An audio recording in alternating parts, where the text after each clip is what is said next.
നമസ്കാരം. ഡിഫൻസ് സെക്ടറിലെ വലിയൊരു കമ്പനി, ആ കമ്പനിയുടെ ഓൾ ടൈം ഹൈയിൽ നിന്നും ഏകദേശം 60% ഡിസ്കൗണ്ടിൽ ഇപ്പോൾ ലഭ്യമാണ്.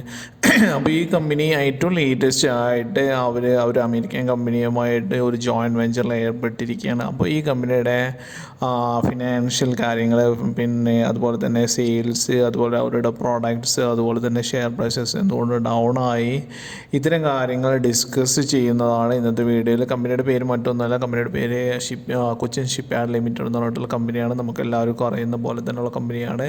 അപ്പോൾ കമ്പനിയുടെ ജസ്റ്റ് ആദ്യമായിട്ട് അവരുടെ ഒരു മറ്റേ സെയിൽസും മറ്റു കാര്യങ്ങളോട്ടും നോക്കുക. ആദ്യമായിട്ട് അവരുടെ പ്രോഡക്റ്റ് നോക്കുകയാണെങ്കിൽ, അവരുടെ മെയിനായിട്ടുള്ള പ്രോഡക്റ്റ് കമ്പനിയുമായി ബന്ധപ്പെട്ട് നോക്കുകയാണെങ്കിൽ ഷിപ്പ് ബിൽഡിംഗ് തന്നെയാണ് അവരുടെ മെയിൻ പ്രോഡക്റ്റ്. 72% ഓഫ് അവരുടെ റവന്യൂ കിട്ടുന്നത് ഷിപ്പ് ബിൽഡിംഗ് ആണ്. അതുപോലെ തന്നെ ഷിപ്പ് റിപ്പയറിൽ അവർക്ക് 28% റവന്യൂ കിട്ടുന്നത്. ഇത്ര രണ്ട് കാര്യങ്ങളാണ് അവരുടെ മെയിൻ ആയിട്ടുള്ള പ്രോഡക്റ്റ് അല്ലെങ്കിൽ അവരുടെ റവന്യൂ സെഗ്മെൻ്റായിട്ട് കാണാൻ പറ്റുന്നത്. ഇനി ഇവരുടെ ജസ്റ്റ് ഗ്രീൻ വെസൽസ്, പിന്നെ അതുപോലെ തന്നെ കപ്പാസിറ്റികൾ, അത് ഇത്തരം കാര്യങ്ങൾ, അതുപോലെ തന്നെ അവരുടെ എക്സ്പാൻഷൻസ് ഡീറ്റെയിൽസ്, ഇത്തരം കാര്യങ്ങളാണ് അവരുടെ ഒരു പ്രോഡക്റ്റ് പോർട്ട്ഫോളിയോയിൽ നമുക്ക് കാണാൻ പറ്റുന്നത്. കമ്പനി ഒന്നും പറയേണ്ടതില്ല, വലിയ കമ്പനിയാണ്, നമുക്ക് എല്ലാവർക്കും അറിയാം. Kind of vessels repairs and ribs of all types of vessels including period upgradation and life extension of ships. അപ്പോൾ ഈ കമ്പനിയുടെ പ്രോഡക്റ്റ് കാര്യങ്ങൾ നമ്മൾ ജസ്റ്റ് റഫായിട്ട് ഡിസ്കസ് ചെയ്തിട്ട് മാത്രമേ ഉള്ളൂ. കമ്പനിയുടെ ഇനി ഒരു ഫിനാൻഷ്യൽ കാര്യങ്ങൾ നോക്കുകയാണെങ്കിൽ 34,182 കോടി രൂപയുടെ മാർക്കറ്റ് ക്യാപ്പാണ്. കറണ്ട് പ്രൈസ് 1,299 രൂപയാണ്.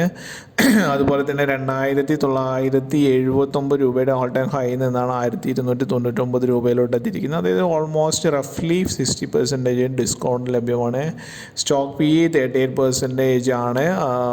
ഇൻഡസ്ട്രി സ്റ്റോക്ക് PEയേക്കാളും കുറച്ച് ലോവറായിട്ട് കാണാൻ പറ്റും. ROCയും ROEയും അട്രാക്റ്റീവ് ആണ്. അതുപോലെ തന്നെ ലയബിലിറ്റി സ്വല്പം അധികം ഉണ്ടെന്ന് കാണാൻ പറ്റും. 6,297 കോടി രൂപയുടെ കറണ്ട് ലയബിലിറ്റിയും കോണ്ടിൻജന്റ് ലയബിലിറ്റി 1,804 കോടി രൂപയുടെ, ലീസ് ലയബിലിറ്റി 463 കോടി രൂപയുടെയും ലയബിലിറ്റീസ് അവർക്ക് ഉണ്ടെന്ന് കാണാൻ പറ്റും. അപ്പോൾ ഇത്തരം കാര്യങ്ങൾ നോക്കുകയാണെങ്കിൽ ലയബിലിറ്റിക്ക് വേണ്ടിയിട്ട് ഇപ്പോൾ കിട്ടുന്ന പ്രോഫിറ്റിൻ്റെ ഒരു ചെറിയ ഭാഗം അവർ നാച്ചുറലായിട്ട് അവർ യൂസ് ചെയ്യേണ്ടി വരും. അതുതന്നെയാണ് ഷെയർ പ്രൈസസിന് ഡിസ്കൗണ്ടിൽ വന്നിരിക്കുന്ന ഒരു കാര്യം എന്നും നമുക്ക് കാണാൻ പറ്റുന്നതാണ്. അപ്പോൾ ഇതാണ് ഇതിൻ്റെ ഒരു ഓൾ ടൈം ഗ്രാഫ്. നോക്കുകയാണെങ്കിൽ ഇതിൽ നമുക്ക് കാണാൻ പറ്റും 2,900 സംതിങ്ങിൽ നിന്ന് താഴോട്ട് വന്ന് 1,200 എത്തിയിരിക്കുന്ന ഒരു കാര്യം. ഇപ്പോൾ ഇത് ലഭ്യമാണെന്ന് പറഞ്ഞാൽ 200 DMAയുടെ താഴത്ത് ലഭ്യമാണെന്ന് കാണാൻ പറ്റുന്നതാണ്. അപ്പോൾ ഷെയർ പ്രൈസസ് വാങ്ങണമെങ്കിൽ എപ്പോഴും 200 DMAയുടെ താഴത്ത് വരുന്ന സ്റ്റോക്സ് വാങ്ങണം എന്നാണ് നമ്മൾ പറയുന്നത്. ഇത്തരം സ്റ്റോക്കുകളാണ് റീബൗണ്ട് ചെയ്യാനുള്ള ഒരു ചാൻസസ് കൂടുതലുള്ളത്. ഇനി ഇത് നോക്കുകയാണെങ്കിൽ കമ്പനി ഓൾമോസ്റ്റ് ഡെപ്റ്റ് ഫ്രീ ആണ്. ഗുഡ് ഫോർട്ടർ എക്സ്പെക്റ്റ് ചെയ്യുന്നതിൻ്റെ ഡിവിഡൻഡ് പേ ഔട്ട് 31.2% ആണ്. ഇത്തരം കാര്യങ്ങളെല്ലാം ഇവരുടെ ഒരു പോസിറ്റീവായ കാര്യങ്ങളാണ്. ഇനി ഇവരുടെ മറ്റ് കാര്യങ്ങൾ നോക്കുകയാണെങ്കിൽ Q2 റിസൾട്ട്സ് September 2024 റിസൾട്ട്സ് വന്നിട്ടുണ്ട്. സെയിൽസ് ഇൻക്രീസ് ആയിരിക്കുന്നത് കാണാൻ പറ്റും.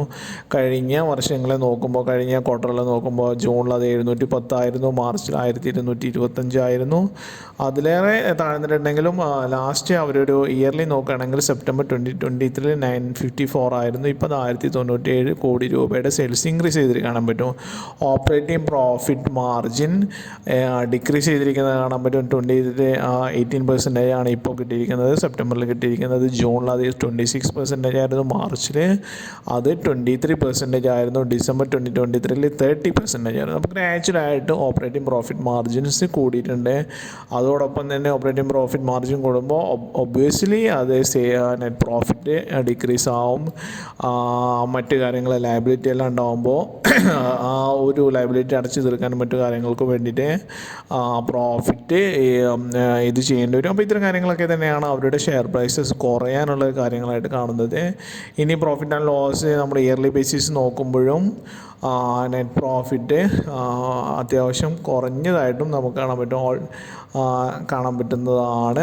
മാർച്ച് 2024 റിസൾട്ട് 813 കണ്ടിട്ടുണ്ടെങ്കിലും ഇപ്പോൾ നമുക്കത് കുറയുന്നതായിട്ട് കാണാൻ പറ്റും. എനിഹൗ നമ്മൾ നമ്മുടെ ഷെയർ പ്രൈസസ് കുറയുന്നത് ഇതിൻ്റെ റീസൺസ് റഫായിട്ട് നോക്കുകയാണെങ്കിലും drop in Cochin shipyard share prices came after the company's earning before interest tax depreciation and amortization.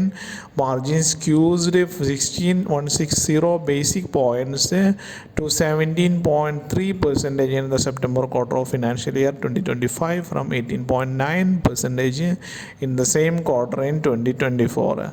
അപ്പോൾ ഇതൊക്കെയാണ് ഇവരുടെ ഷെയർ പ്രൈസസ് കുറയുന്നതിന് കാരണമായിട്ട് വന്നിരിക്കുന്നത്. ഇനി ഇവർ ജസ്റ്റ് വെച്ചിരിക്കുന്നൊരു പുതിയതായിട്ടുള്ള ജോയിൻറ്റ് വെഞ്ചറുമായിട്ടുള്ള ഡീറ്റെയിൽസാണ്. Cochin shipyard impact with US based SLET for design equipment for jack up rigs. അപ്പോൾ US ബേസ്ഡ് ആയിട്ടുള്ള ഒരു കമ്പനി SLET എന്ന് പറയുന്ന കമ്പനിയുടെ പേര് എന്താ പറയുക, SLET എന്ന് പറഞ്ഞിട്ടുള്ള കമ്പനി ഇതാണ്. Seatrium Letourneau USA ANZ SLET for the design and critical equipment for the jack up rigs for the Indian market. The company shared building on the CSL experience and the ship build construction and SLET technical expert and design capabilities. The partnership aims to capitalize on opportunities for mobile offshore drilling unit designed to meet the needs of Indian market. അതായത് കടലിനകത്തും അതുള്ള of shore drilling പർപ്പസിന് വേണ്ടിയിട്ടുള്ള Jacob rigs എന്ന് പറയുന്നത് ഈ ഒരു ഫീൽഡുമായി ബന്ധപ്പെട്ട് work ചെയ്യുന്നവർക്ക് എല്ലാവർക്കും അറിയാൻ പറ്റുന്നതാണ്. ഈ ഓയിൽ കുഴിച്ചെടുക്കുന്നതുമായി ബന്ധപ്പെട്ടുള്ള റിഗുകൾക്കാണ് ജാക്കബ് റിഗ്സ് എന്ന് പറയുന്നത്. അപ്പോൾ ഇത്തരം കാര്യങ്ങളുമായിട്ടുള്ള ഡിസൈനും മറ്റു കാര്യങ്ങൾക്കും വേണ്ടിയിട്ട് കൊച്ചിൻ ഷിപ്പ്യാർഡിന് ഒരു വലിയൊരു കോൺട്രാക്റ്റ് അല്ലെങ്കിൽ അവർ ഇത് ചെയ്തു എന്നുള്ളതാണ് ഇത് കാണാൻ പറ്റും. അപ്പോൾ ഇതുമായി ബന്ധപ്പെട്ട് ഈ ഷെയർ പ്രൈസസ് വളരെയധികം ഒരു റാലിയൊന്നും പ്രതീക്ഷിക്കേണ്ട ആവശ്യമില്ല. ഏകദേശം 5% തന്നെ മാക്സിമം നമുക്ക് എക്സ്പെക്റ്റ് ചെയ്താൽ മതിയെന്നും കാണാൻ പറ്റുന്നതാണ്. അപ്പോൾ ഇത്തരം കാര്യങ്ങളാണ് കൊച്ചിൻ ഷിപ്പ്യാർഡുമായി ബന്ധപ്പെട്ട് പറയാനുള്ളത്. നിങ്ങൾ ഇത്തരം കമ്പനികളിൽ ഇൻവെസ്റ്റ് ചെയ്യുന്നതിന് മുമ്പ് PSU സ്റ്റോക്സ് ആണ്, ഗവൺമെൻറ് സ്റ്റോക്സ് ആണ്. വലിയ റാലി നമുക്ക് പലപ്പോഴും പ്രതീക്ഷിക്കേണ്ട ആവശ്യമില്ല. അപ്പോൾ ഇൻവെസ്റ്റ് ചെയ്യുന്നതിന് മുമ്പ് നിങ്ങളുടെ സ്വയം അനലൈസ് അതോടൊപ്പം തന്നെ മറ്റ് നിങ്ങളുടെ ഫിനാൻഷ്യൽ എക്സ്പെർട്സുമായിട്ടുള്ള അനലൈസിലൂടെ ശേഷം മാത്രം ഇൻവെസ്റ്റ് ചെയ്യുക എന്നൂടെ റിക്വസ്റ്റ് ചെയ്യണം.